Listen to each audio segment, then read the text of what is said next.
2015 하늘의 묵상과 기도. 오늘은 6월 17일 화요일입니다.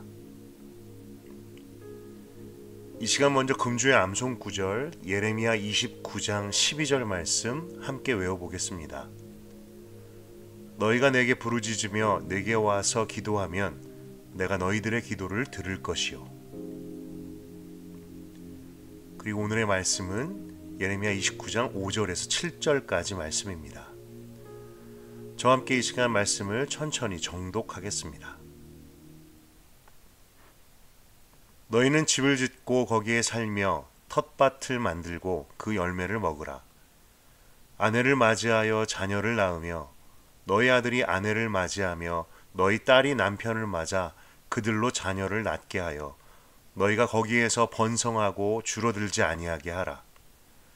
너희는 내가 사로잡혀 가게 한 그 성읍의 평안을 구하고 그를 위하여 여호와께 기도하라. 이는 그 성읍이 평안함으로 너희도 평안할 것임이라. 남유다 왕국의 정말 마지막 때에 바로 이전 왕과 나라의 중요한 사람들이 모두 바벨론으로 잡혀갔던 때, 예레미야 선지자는 하나님의 말씀을 담은 편지를 그곳에 끌려간 사람들에게 보냅니다. 그 편지의 내용은 한마디로 그곳에서 돌아올 생각을 하지 말고 정착하라는 것이었습니다. 그곳을 떠날 생각을 하지 말고 농사짓고 결혼하고 자식을 낳고 거기에서 최선을 다해서 살아내라고 하십니다. 게다가 편지를 받는 당사자들 뿐만이 아니라 그 자식 세대까지도. 당시에 포로로 끌려간 사람들은 그들이 당한 이 고난이 잠깐이라고 생각했습니다. 그리고 이런 생각들을 부추기는 거짓 선지자들의 예언도 한몫했습니다. 그들은 금방 고향으로 돌아갈 것이다 라고 하나님의 뜻과 상관없는 예언을 했지만 하나님은 아니다, 돌아올 생각 말고 그곳에 정착하라고 말씀하십니다. 예레미야의 편지는 어떻게 보면 너무한 것 아닌가? 하나님이 우리를 포기하셨나? 우리에게 원수의 땅에서 뿌리 내리고 살라고? 이렇게 생각할 만한 내용이었습니다. 하나님은 왜 이런 내용의 편지를 보내게 하셨을까? 몇 가지를 생각해 봅니다. 먼저 하나님은 징계 가운데서도 이스라엘 백성들의 삶을 새롭게 계획하고 계시는 것 같습니다.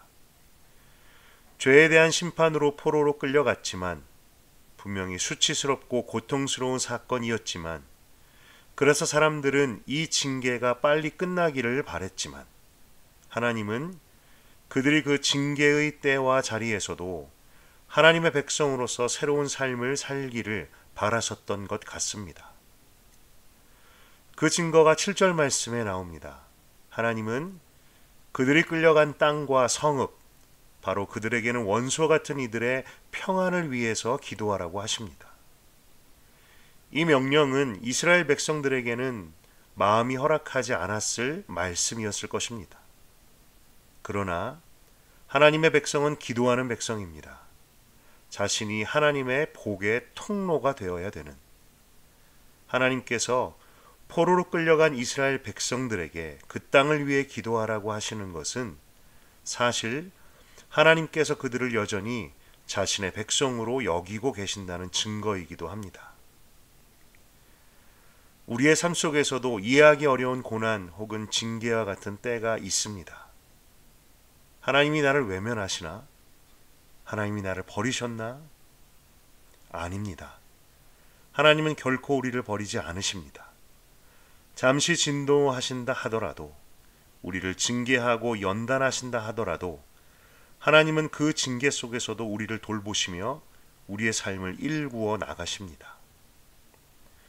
또한 우리는 그 가운데에서도 우리의 정체성을 잊지 말아야 할 것입니다. 나는 누구인가? 바로 하나님의 자녀, 하나님의 거룩한 백성, 하나님의 부르심을 따라 사는 인생. 하나님은 그 백성을 포기하지 않으십니다. 그 하나님을 신뢰하며 우리도 하나님의 백성으로서의 거룩한 삶과 소명을 포기하지 않기를 소망합니다.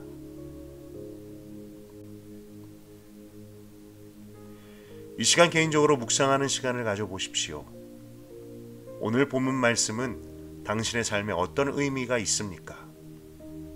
이 말씀을 어떻게 당신의 삶에 적용할 수 있을까요?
오늘 말씀을 묵상하며 우리 하나님은 징계의 자리마저도 부르심의 자리로 바꾸신다는 것에 놀라움을 느낍니다.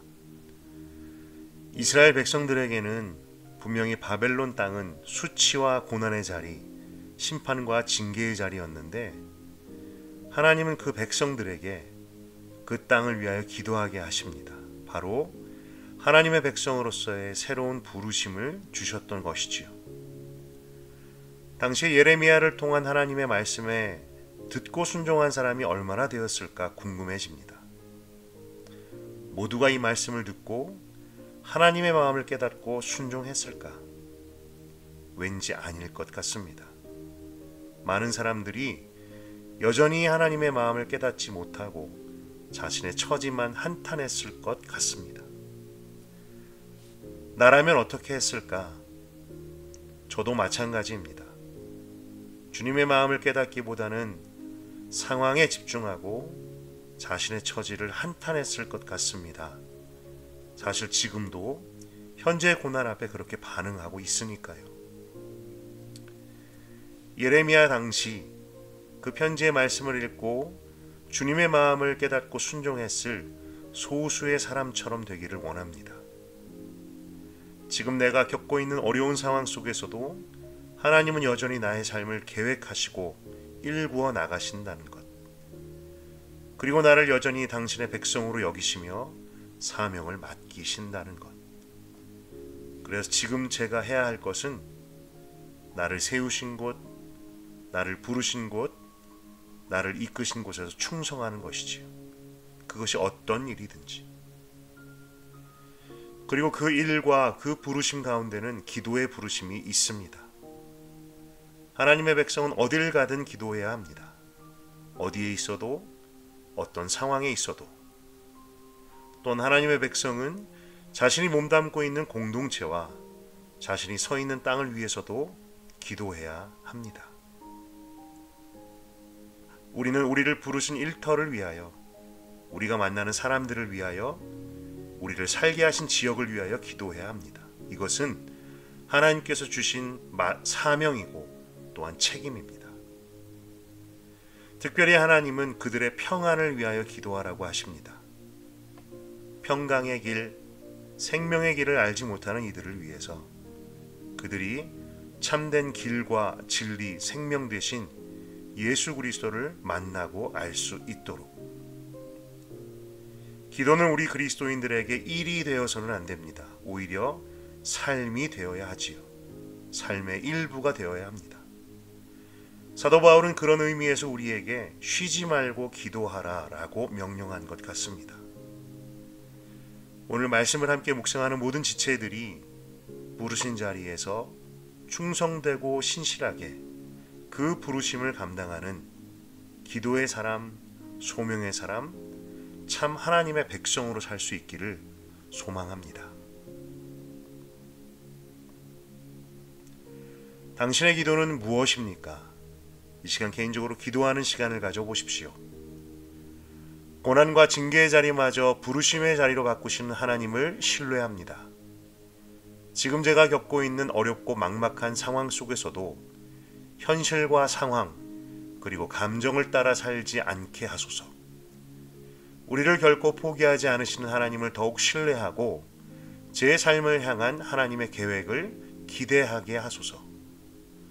저에게 맡기신 기도의 부르심을 발견하고 그 부르심에 충성할 수 있게 하소서.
오늘은 교회 안팎의 이웃들 중에 우리 기도가 필요한 이들을 위해서 기도하겠습니다.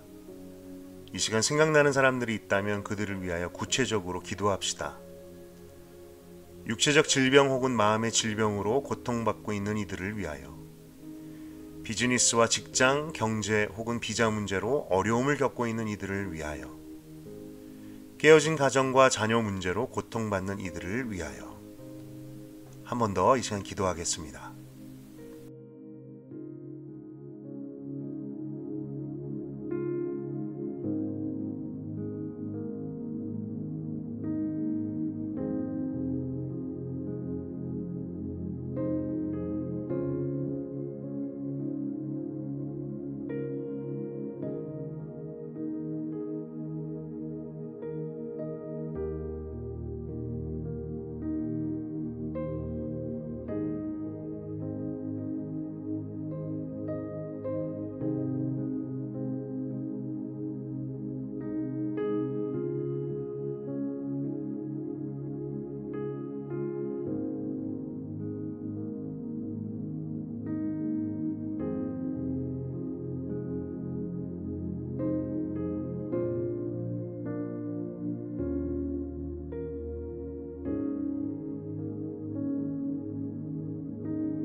하나님 아버지, 오늘 말씀을 통하여 징계 속에서도 그 백성들을 포기하지 않으시는 주님을 발견합니다.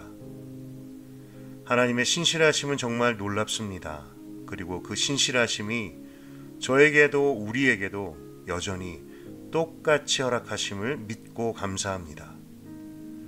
고난과 징계의 상황 속에서도 여전히 일하시는 하나님을 신뢰하며 우리가 이 길 걸어가게 하여 주옵소서. 우리를 부르신 곳에서 그 부르심을 따라 신실하게 걷게 하여 주소서. 기도의 부르심을 감당하게 하시고 삶으로 예배하며 아버지를 영화롭게 하는 부르심을 감당하게 하시고 사랑하고 섬기고 나누는 그 부르심 또한 감당케 하옵소서. 하나님, 오늘 우리가 돌려드린 기도의 제목들, 그 이름들을 기억하여 주시고 고난의 때, 고통의 때를 걷고 있는 그들과 함께 하여 주소서.